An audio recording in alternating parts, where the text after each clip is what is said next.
নমস্কার, আমাদের YouTube channel গাল ভরা গপ্পে আপনাদের স্বাগত।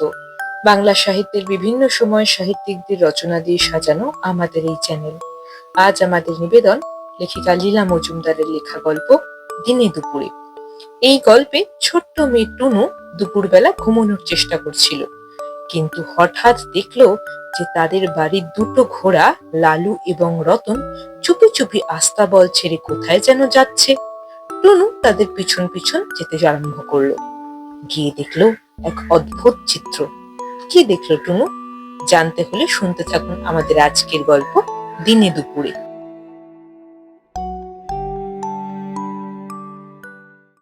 দুপুরবেলা বাড়ি শুদ্ধ সবাই ঘুমোচ্ছে। বাবা ঘুমোচ্ছেন, মা ঘুমোচ্ছেন, মেজ মামা পর্যন্ত খবরের কাগজে মুখ ঢাকা দিয়ে বেজায় ঘুমোচ্ছেন।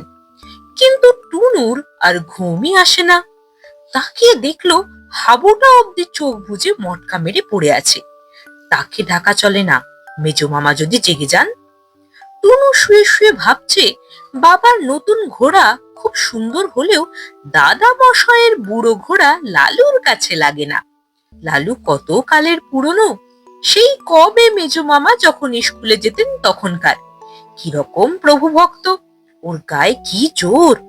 ভাবতে ভাবতে টুনুর মনে হলো বাদলা দিন বলে বাবা আবার আজ ঘোড়ায় চড়তে বারণ করেছেন।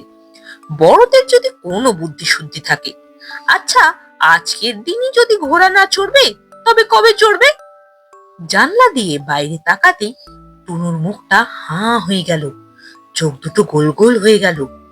দেখলো দাদা মশাইয়ের বুড়ো ঘোড়া লালু কেমন যেন মুচকি হাসতে হাসতে উঠোন পার হয়ে বাবার নতুন ঘোড়া রতনের রাস্তা বলে ঢুকলো।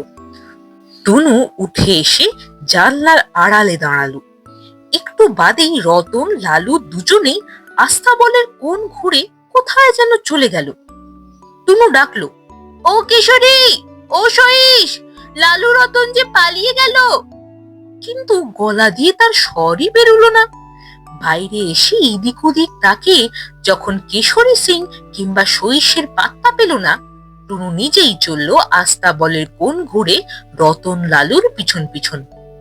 কি আশ্চর্য, আস্তাবলের পিছনে সেই সব ধোপাদের কুঁড়ে ঘর, তার সামনে নোংরা মাঠে ধোপাদের গাধা বাঁধা থাকতো, আর ময়লা দড়িতে সাহেবদের কোট প্যান্টুলুন রোদে শুকুতো। সেসব গেল কোথায়? টুনু দেখলো দুপাশে গা ঘেঁষে ঘেঁষে সারি সারি দোকান, কোনোটা আলু কাবলির, কোনোটা লাল নীল পেন্সিলের, কোনোটা কাঁচের মার্বেলের। চারিদিকে দোকানে দোকানে বড় বড় নোটিশ ঝোলানো, এক্সিবিশন এই দিকেই।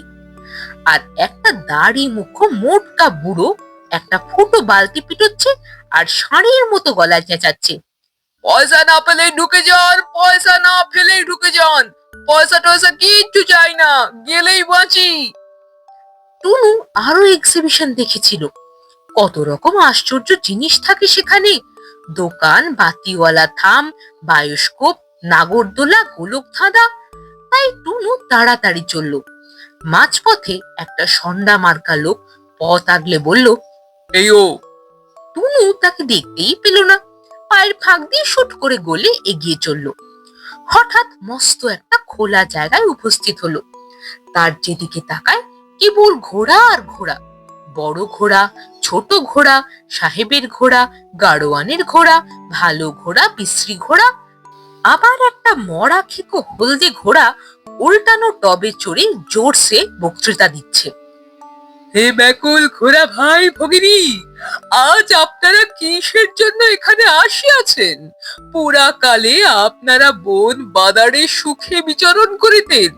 এই দুষ্ট মানুষগুলোই তো আপনাদের পাকড়াও করিয়া বিশ্রী গাড়িতে জুতিয়াছে, পায়ে নাল বাঁধাইয়া, পিঠে জিন চড়াইয়া, দুপাশে অভদ্রভাবে ঠ্যাং ঝুলাইয়া চড়িয়া বেড়াইতেছে। ছি ছি, আপনারা কি করিয়া এই দুপেদের কুৎসিত চেহারা সহ্য করেন? পিছন থেকে গাড়োয়ানদের ছোট ছোট ঘোড়াগুলো চেঁচিয়ে উঠল, কখনোই সইব না, সইব না, সইব না। মিটিং করে রেজলিউশন করে দানা না খেয়ে মানুষকে জব্দ করব। হলদে ঘোড়ার ঠ্যাং তুলে ওদের চুপ করিয়ে দিল। টুনুর মনে হলো সে নিজের ছাড়া আর কারোর গলার আওয়াজ সইতে পারে না। তখনই লালু রতন দাঁড়িয়েছিল। হলদে ঘোড়া হঠাৎ লালুকে বলল, আপনি প্রবীণ ব্যক্তি, কিছু বলুন। বলবা মাত্র লালু তড়বড় করে টপ থেকে তাকে ফেলে দিয়ে বিনা ভূমিকায় আরম্ভ করলে, আমি বহুকাল ধরে চৌধুরীদের বাড়িতে থাকি, তাদের মতন ছোট লোক আর জগতে নেই।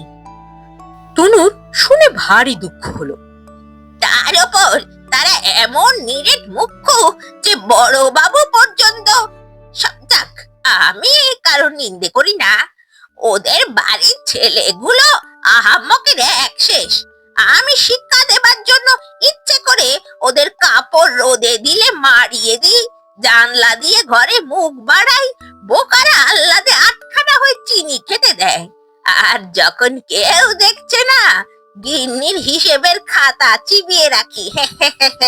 তাছাড়া নোংরা জিভ দিয়ে ওদের সইসের মুখ চেটে দিই। ছোট ছেলে একা পেলেই তেড়ে গিয়ে পা বাড়িয়ে দিই। এইরকম নানা উপায়ে জাতির মান রক্ষা করি। সবচেয়ে বিশ্রী ওদের টুনু আর হাবু বলে দুটো পোষা বাঁদর। অমন বদ চেহারার বাঁদর যে কেউ পোষে তা জানতাম না। ওরা আমাদের ঘুমের সময় এসে ঘেমো হাত উল্টো করে আমাদের গায়ে হাত বুলোয়, এমন ঘেন্না করে যে কি বলবো।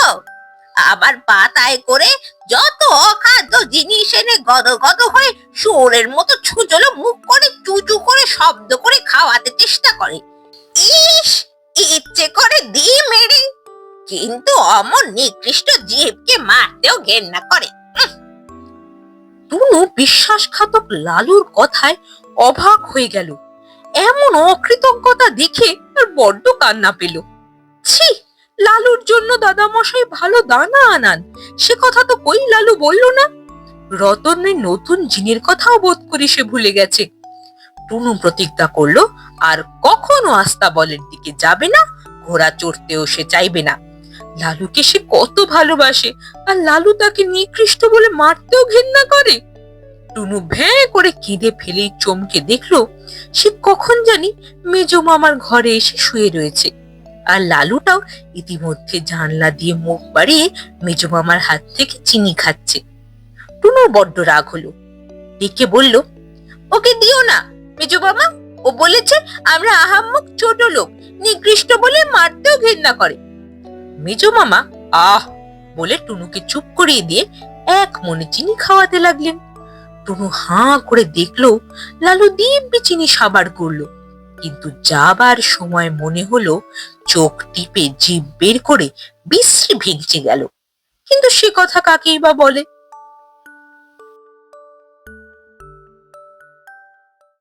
শুনছিলেন লেখিকা লীলা মজুমদারের লেখা গল্প দিনে দুপুরে। কেমন লাগলো গল্পটি জানাবেন কমেন্ট করে।